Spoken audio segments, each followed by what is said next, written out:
नमस्कार, मैं हूं डॉक्टर मुदित पांडे, सहायकाचार्य शिक्षा संकाय काशी हिंदू विश्वविद्यालय। स्वागत है आप सभी का इस पाठ्यक्रम में जिसका नाम है सूक्ष्म शिक्षण एवं संस्कृत शिक्षण शास्त्र। हम इकाई 3 जिसका नाम है प्रमुख शिक्षण कौशल एवं सूक्ष्म पाठ योजना इस पर चर्चा कर रहे हैं, जिसके अंतर्गत आज हम 12वें व्याख्यान पर देखेंगे पाठ प्रस्तावना कौशल, और इसके बारे में हम कुछ चर्चा करेंगे। मुख्य बिंदु जो होंगे आज की चर्चा के: पाठ प्रस्तावना कौशल, प्रस्तावना का प्रयोग क्यों करना है, प्रस्तावना की विधियां कौन कौन सी हो सकती हैं, प्रस्तावना कौशल के लिए सुझाव क्या हैं, प्रस्तावना कौशल के घटक और प्रस्तावना कौशल की सूक्ष्म पाठ योजना एक उदाहरण के रूप में हम उस पर चर्चा करेंगे। तो सबसे पहले हम प्रारंभ करते हैं पाठ प्रस्तावना कौशल। तो पाठ प्रस्तावना कौशल है क्या?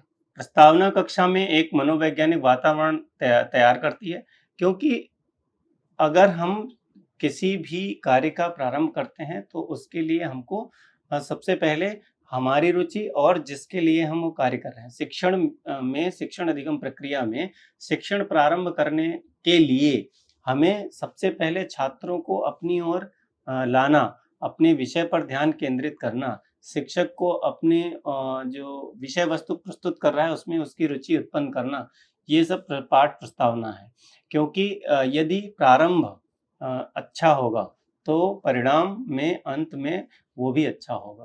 तो इसलिए अगर हम देखें तो पाठ प्रस्तावना कक्षा में एक मनोवैज्ञानिक वातावरण तैयार करती है, यानी छात्रों को मानसिक रूप से, मानसिक स्थिति रूप से वो ऐसे तैयार करती है कि वे हमारे पाठ में प्रवृत्त हो सकें, जिसमें छात्रों में किसी विशेष कार्य के लिए तैयारी की भावना जागृत हो जाती है। जैसा हमने बात किया कि वो मानसिक रूप से तैयार हो जाते हैं उस विषय वस्तु को पढ़ने के लिए। किसी भी क्रिया का अंत सुंदर और संतोषजनक होने के लिए आवश्यक है कि उसकी शुरुआत सुंदर और प्रभावशाली हो।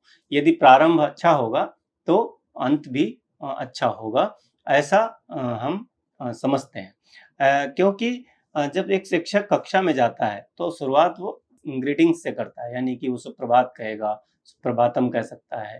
वो छात्रों को अपनी ओर जो है आकर्षित करने का प्रयास करता है। आकर्षित करने से तात्पर्य यह है कि यदि शिक्षक कक्षा में पहुंच गया है तो छात्र उसकी ओर ध्यान केंद्रित करें कि वह क्या पढ़ाने जा रहा है। तो उसके लिए उनकी उत्सुकता जगाना है, उनमें रुचि जगाना है, उसके लिए हम प्रस्तावना करते हैं, और यह एक कौशल है, यह एक कला है। और यदि एक शिक्षक में प्रस्तावना की एक कला है तो शिक्षक जो है वो कलाकार बन जाता है। तो यदि आप में कौशल है वो, तो उस कौशल को प्रदर्शित करके आप पूरे पाठ में, उस शिक्षण अधिगम प्रक्रिया में रुचि उत्पन्न कर सकते हैं छात्रों की, उसको और अत्यधिक प्रभावशाली बना सकते हैं। प्रस्तावना के माध्यम से छात्रों के ध्यान का केंद्रीकरण और उत्साहवर्धन किया जाता है। तो प्रस्तावना हमारे जो छात्र हैं उनका ध्यान हमारी ओर केंद्रीकृत कर देती है। प्रस्तावना प्रयोग से छात्रों का ही नहीं, अध्यापक का भी उत्साहवर्धन और ध्यान केंद्रित होता है। यदि हमने अच्छे से प्रस्तावना की और छात्र हमारी तरफ उत्सुकता से केंद्रित हो गए हैं, हमारी पाठ्य वस्तु में रुचि ले ली है उन्होंने और आगे के लिए प्रवृत्त हो गए हैं, तो हम भी उत्साहित होते हैं एक टीचर के रूप में। तो पाठ प्रस्तावना कौशल, इसकी कुछ परिभाषा अगर हम देखें, शिक्षक पाठ पढ़ाने के पूर्व छात्रों का ध्यान पाठ की ओर ले जाने के लिए जो भी क्रियाकलाप करता है उसे प्रस्तावना कहते हैं। यानी कि जो हम पाठ पढ़ाने जा रहे हैं, जो पाठ्य वस्तु हम पढ़ाने जा रहे हैं, मान लीजिए कि हम सुभाषित पढ़ाने जा रहे हैं, और सुभाषित पढ़ाने से पूर्व हम यदि ऐसी कोई प्रस्तावना, ऐसी कोई कहानी, ऐसी कोई पिक्चर, ऐसी कोई कविता उनको सुनाएं जिससे उनकी रुचि हो हमारी तरफ या हमारी पाठ्य वस्तु में कि आज सर कुछ नया पढ़ाने वाले हैं। तो वो जो सारे क्रियाकलाप हैं कि उस पाठ की ओर उनका ध्यान लाना, उसके लिए जो क्रियाकलाप किए जाते हैं उसको भी प्रस्तावना कहते हैं, और इसका बार-बार अभ्यास करने से ही ये कौशल में परिवर्तित होगा। इस कौशल से छात्र नया पाठ पढ़ाने के लिए तैयार किए जाते हैं। इसके द्वारा उनकी पाठ के प्रति रुचि बढ़ाई जाती है और जिज्ञासा जगाई जाती है। इससे छात्रों का अधिगम अधिक होता है। पाठ की प्रस्तावना एक कला है और अच्छी प्रस्तावना करने वाला शिक्षक एक कलाकार है। बालक का ध्यान कई प्रकार से नए पाठ के लिए तैयार किया जाता है, जैसे प्रश्न पूछकर, विषय की व्याख्या करके, कहानी सुनाकर, कविता सुनाकर, चित्र दिखाकर इत्यादि। बहुत सारे जो विधियां हैं उनसे हम वो पाठ की प्रस्तावना कर सकते हैं, उसको हम प्रारंभ कर सकते हैं। तो पाठ प्रस्तावना का प्रयोग करते क्यों हैं? तो प्रस्तावना का प्रयोग जो है छात्र का ध्यान केंद्रित करने के लिए कि उसे क्या सीखना है, इस पर ध्यान केंद्रित करने के लिए हम उसका प्रयोग करते हैं। पाठ के पूर्व या पाठ के दौरान प्रसंग का एक ढांचा बनाने के लिए भी कि हम जाके सीधे अपना विषय वस्तु पढ़ाना प्रारंभ कर दें, थोड़ा-सा अटपटा होगा, थोड़ा अव्यवस्थित होगा। तो व्यवस्थित क्रम देने के लिए, एक स्ट्रक्चर देने के लिए हम शुरुआत करते हैं प्रस्तावना से। कक्षा में, क्योंकि हम जब भी कक्षा में एंट्री करते हैं तो गुड मॉर्निंग, सुप्रभात, है ना, नमस्ते, हेलो, इस तरीके की ग्रीटिंग्स करते हैं। तो वो एक फ्लो देने के लिए, वो एक प्रवाह देने के लिए अपने पाठ को ये सारी चीज़ें की जाती हैं। किसी नए विचार या सिद्धांत को महत्वपूर्ण बनाने के लिए जब हम कोई नया पाठ्य वस्तु पढ़ाने जा रहे होते हैं तो उससे संबंधित उनके पूर्व ज्ञान पर आधारित कोई ऐसी रुचिकर या सिद्धांत जो है उसके बारे में बताते हैं। रुचिकर वाकया बताते हैं, रुचिकर जो है कोई ऐसी घटना है वो बताते हैं, तो उससे उनका इंटरेस्ट, उत्सुकता बढ़ जाती है। उनकी रुचि और उत्सुकता बढ़ने के कारण वह जो नई पाठ्य वस्तु है उसमें प्रवृत्त होते हैं। छात्रों की रुचि तथा सहभाग को प्रेरित करने के लिए प्रस्तावना का प्रयोग किया जाता है। तो छात्रों की रुचि और सहभाग, अगर छात्र और शिक्षक के बीच में अंतःक्रिया ना हो, यानी शिक्षक पढ़ा रहा है और छात्र अपना कार्य कर रहे हैं, तो वो शिक्षण अधिगम प्रक्रिया सफल नहीं होगी, उसके परिणाम प्रभावी नहीं होंगे। तो शिक्षण अधिगम प्रक्रिया को सफल बनाने के लिए, छात्रों की रुचि और उनको सहभागी बनाने के लिए उस प्रक्रिया में हमें प्रस्तावना का प्रयोग करना पड़ता है। और प्रस्तावना के प्रयोग के लिए बहुत सारी विधियां हैं, उनसे हम छात्रों को उस पाठ में प्रवृत्त कर सकते हैं। तो प्रस्तावना की विधियां कौन सी हैं? हम कुछ विधियों के उदाहरण यहाँ पर देखेंगे कि प्रश्न पूछना। प्रश्न पूछने की विधि का प्रयोग क्यों करते हैं?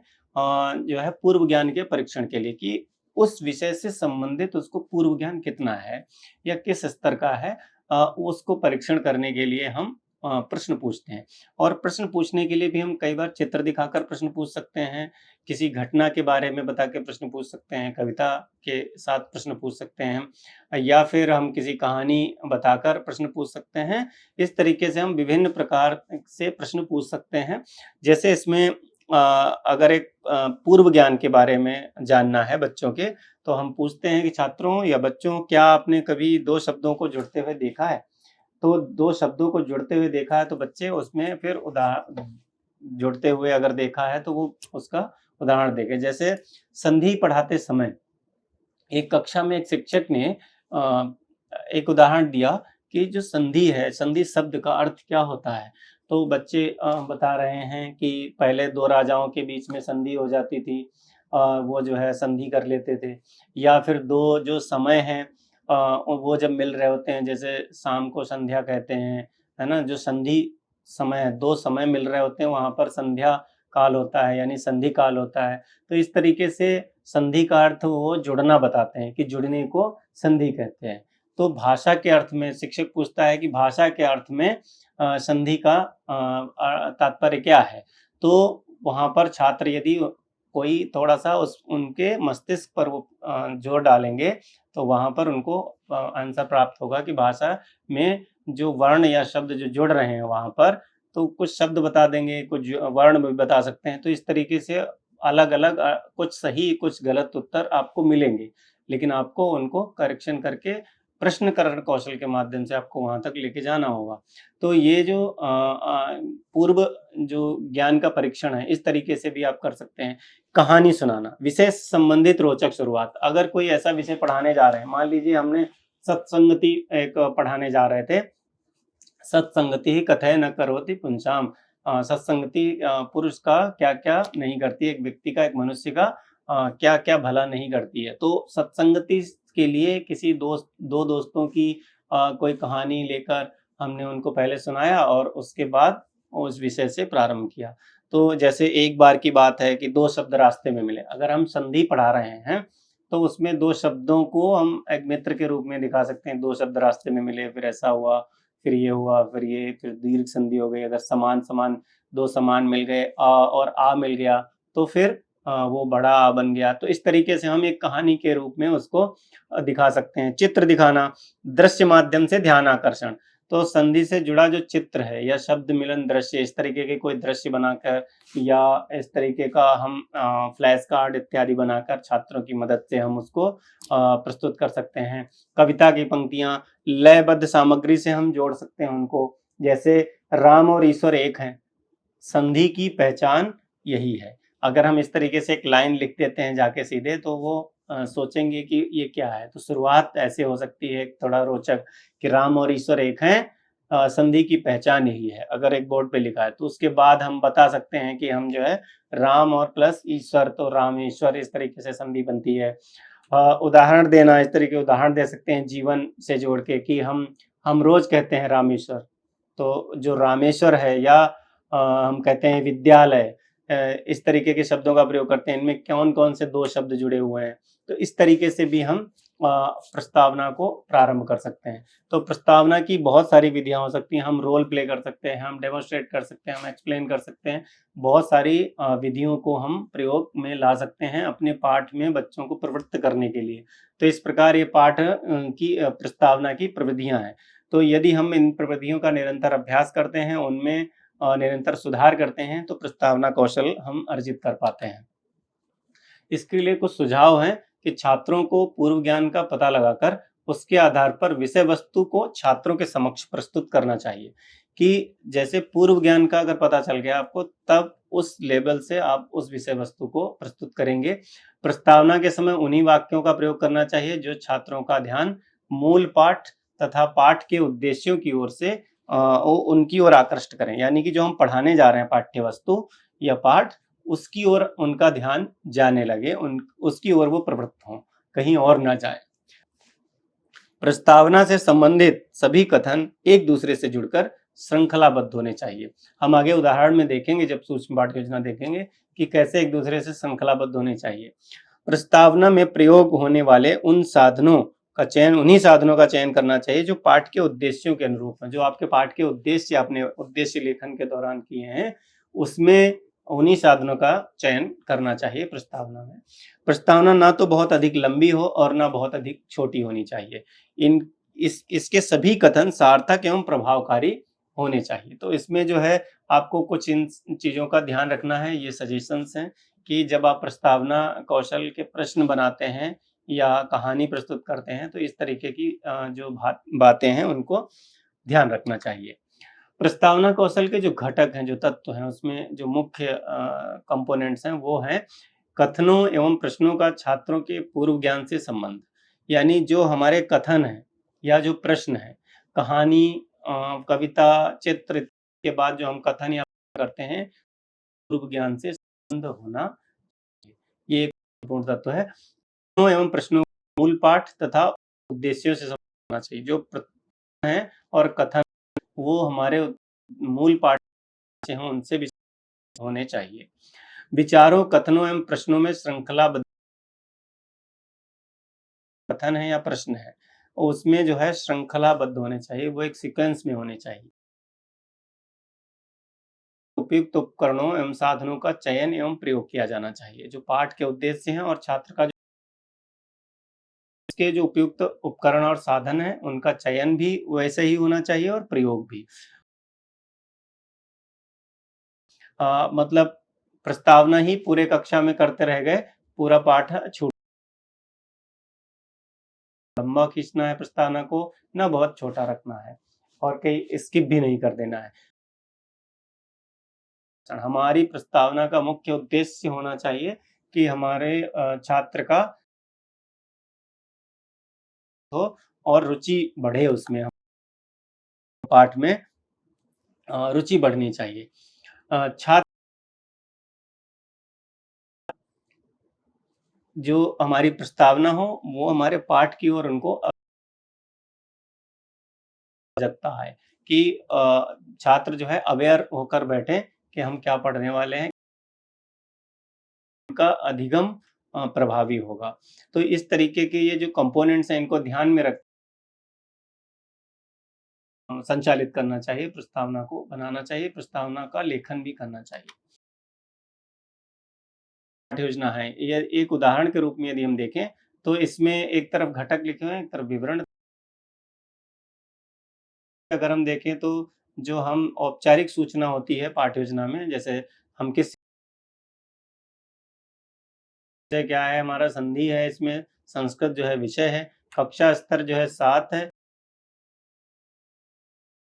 मिनट, और शिक्षण सहायक, क्योंकि ये सूक्ष्म पाठ्य योजना है इसलिए 6 मिनट, शिक्षण सहायक उपकरण, कार्ड, फ्लैश कार्ड, ये सब ले सकते हैं। और उद्देश्य लेखन के दौरान हम जो अगर हम प्रस्तावना कौशल के सूक्ष्म पाठ्य योजना में प्रश्नों के माध्यम से यदि विषय पढ़ाने जा रहे हैं तो उसमें हम कैसे करेंगे, पूछते हैं तो छात्रों के विविध प्रकार के उत्तर आ सकते हैं। वो उत्तर सही भी हो सकते हैं। उन उत्तरों को आपको एक संगठन निकलवाना है। संधि वह प्रक्रिया जिसमें दो ध्वनियों एक साथ मिलकर नई ध्वनि, हार कितने होते हैं, क्योंकि संधि ऊपर एक शब्द आया उत्तर में तो उस शब्द से हमने दूसरा प्रश्न ले लिया। जिग जैग फॉर्म में हमने इन प्रश्नों को की श्रृंखलाबद्धता होनी चाहिए। संधि के 3 प्रमुख प्रकार होते हैं। अब उत्तर आया स्वर संधि, व्यंजन संधि और दीर्घ संधि। इस उत्तर से हमने प्रश्न, तो राम प्लस आलेहा रामालेहा, ऐसा उदाहरण बच्चों ने प्रत्याशित उत्तर है, आ भी सकता है और नहीं भी आ सकता है। नहीं आएगा तो आपको और एक प्रश्न इस तरीके के हिंट्स इस तरीके से जोड़ना पड़ेगा। राम बताइए, तो जो रामालय है जो शब्द उसके समान ही देवालय, इस तरीके के उत्तर बच्चों से छात्रों से, तो आप वहां पर ये प्रत्याशित उत्तर लिखेंगे, क्योंकि ये पूर्व वास्तविक शिक्षण में जाते हैं तो वहां पर प्रश्नों के उत्तर परिवर्तित हो सकते हैं। तो ये अब हमने उसी उत्तर से अगला प्रश्न जो बनाया, देवालय किस संधि के उदाहरण है। तो अगर हम बनाते हैं तो वो एक जिगजैग फॉर्म में रहता है, श्रृंखला बनी रहती है, उसकी सीक्वेंस बना रहता है। छात्रों का जवाब है। अब दीर्घ संधि हमको पढ़ाना है तो हम दीर्घ, तो कुछ बच्चे बताएंगे कि ये होता है, ये होता है, पूरा उत्तर हो सकता ना पाए में कुछ बताएंगे, तो वहां पर फिर हमें उसका उद्देश्य कथन करना है कि आज हम ये पढ़ेंगे। और ये समस्यात्मक प्रश्न ना हो, अगर उत्तर आ जाता है तो उसको और फिर आगे जब तक हम प्रयास करें कि संकेत प्रश्नों के माध्यम से उस विषय तक उनको पहुंचाने, उन तक ले जाने का, उनको प्रवृत्त करने का उदाहरण है। यदि हम दीर्घ संधि पढ़ाने जा रहे हैं तो हम इस तरीके से प्रश्नों जा रहे हैं तो भी पद्य गद्य इत्यादि जो भी हम पाठ पढ़ाने जा रहे हैं उस पाठ को कहानी को इस तरीके से फॉर्म करना है कि हम उस सकें। तो जब हम सूक्ष्म पाठ्य योजना में कैसे हमें कोशिश करनी चाहिए कि वो श्रृंखलाबद्ध रहें, पहले प्रश्न का जो उत्तर है दूसरा प्रश्न उससे हो, उनके उत्तर से, और चौथा प्रश्न जो है तीसरे प्रश्न के उत्तर से, इस क्रम बनाना चाहिए। तो ये है प्रस्तावना कौशल की जो व्याख्यान में प्रस्तावना कौशल, प्रस्तावना का प्रयोग करना है, विधियां, उसके लिए और उसके घटक पाठ्य योजना पे इसमें मुख्य रूप से उद्देश्य इसका ये है कि पाठ को कैसे प्रवृत्त किया जाए प्रस्तावना की विविध विधियों के माध्यम से, और इस कौशल के माध्यम से हम अपने मुख्य पाठ्य विषय पर कैसे पहुंचे, छात्रों की रुचि जगाएं और छात्र ध्यान केंद्रित कैसे करें, वो हमारी और फोकस कैसे हों जिससे वो उस पाठ में प्रवृत्त। धन्यवाद। स्वाध्यायात् मा प्रमदः।